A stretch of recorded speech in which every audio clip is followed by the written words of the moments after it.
Welcome back. Let's dig a little deeper into the block controller and look at some of the remaining types of blocks you have at your disposal. Back inside the block controller edit screen, let's look at another type of block. Look under flow control.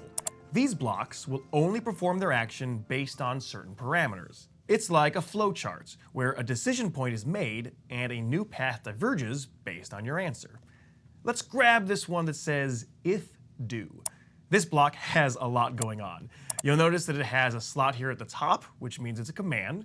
It has a slot here for a value or a parameter, and it has an open mouth for what we want it to do. It also has this cog icon, which we'll talk about in just a bit. But for now, let's integrate it with the rest of our program.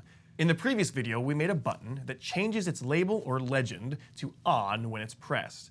But in order to change that label to off when the button is pressed again, we're going to need the program to make an evaluation. If the state of the button is on, then we want the label to say on. If the state of the button is off, then we want the label to say off. That's flow control. So let's undock our set control block from the control change block and add it to our if block instead.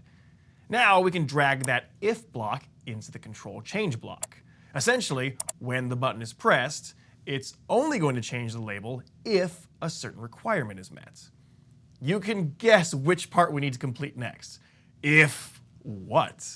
We'll need to add a block here that equates to if the control is on.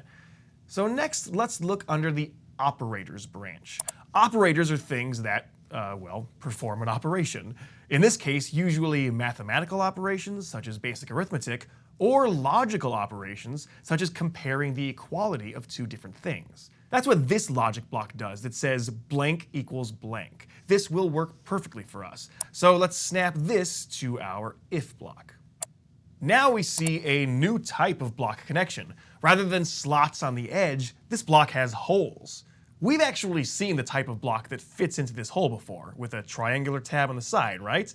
These are values or parameters. If we go back to our amazing control branch, let's grab this parameter, amazing boolean.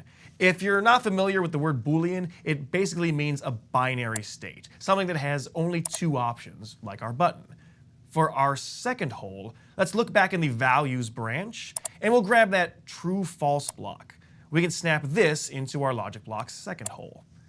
So let's read our program so far. When the control changes, if the control state is true, then we'll change the label to on. All that's left is to define what happens when the state is false. But where are we supposed to define this? There are no more empty slots in this block. To fix this, we'll have to use that cog icon we saw earlier.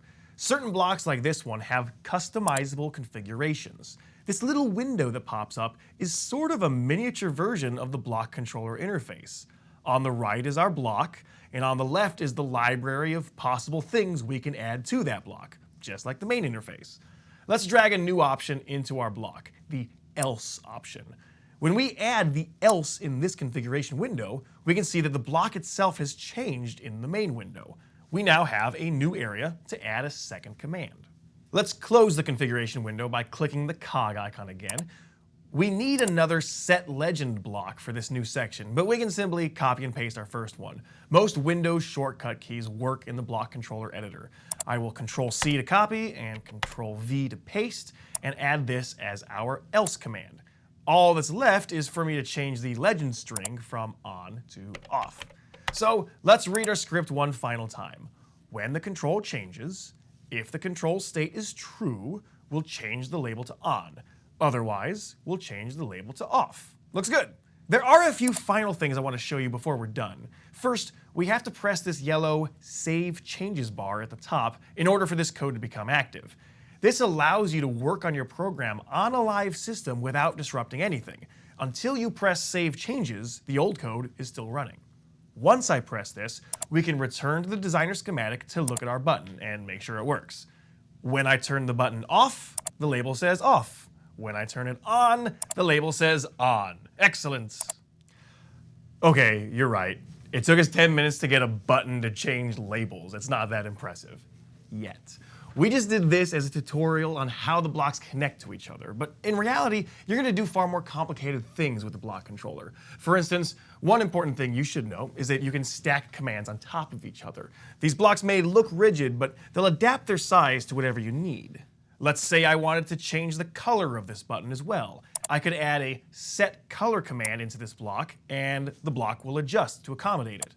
You can add as many commands as you want this way, which means that when the button is pressed, it can change its label and change its color, and reset another control, and start a timer, and activate a third-party lighting device, and change the layer that's visible on the UCI, and launch the pyrotechnics, etc., all at the same time. Now we've got a button that's doing a lot more than changing its label.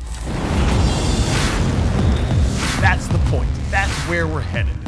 But for now, I'm going to keep mine simple and add commands that simply make the button green when the button is on and red when the button is off. Once again, I can save my changes, and then back in the schematic, I've got a button that changes its color and its label as you interact with it. Another very important thing in the block controller, if you right-click on a block, there are a couple of options for you. You could select Show Comment, which gives you a comment section at the top of the block. This lets you type in whatever you like, which has absolutely no effect on the functionality of the block. So if you want to remind yourself what this block does, you could give it a title. You could also choose Collapse Block, which will truncate the block down to a single visual line without changing the code. This can be very convenient if you have a lot of blocks in your program and you need to focus on just one at a time. The jagged scale line, that indicates that there's more to see, so you can always expand the block again to reconfigure it.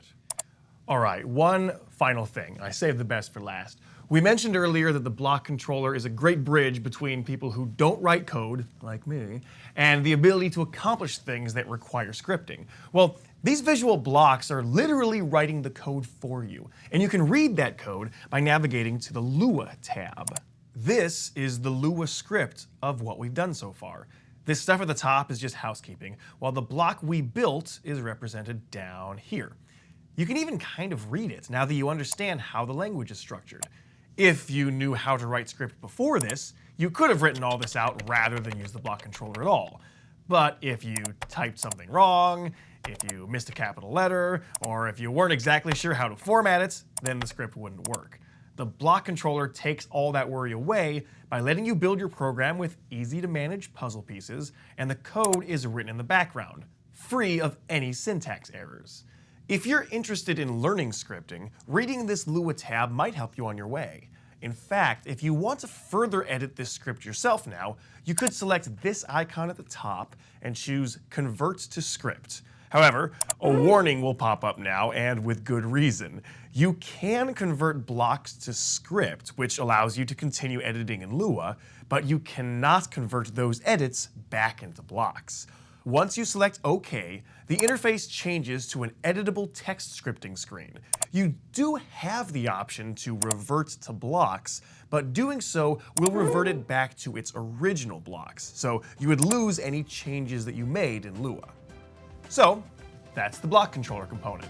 We obviously only skimmed the surface of what it can do, and what each of the different blocks in each category even are. Mostly, we wanted to show you how the blocks connect to each other, demonstrate how some are customizable, and hope you feel comfortable navigating the edit window now that you know what options are available to you. In upcoming videos, we'll go a little slower and talk about the concepts of a programming language and see how each idea is implemented both in Lua and in the block controller. Thanks for watching.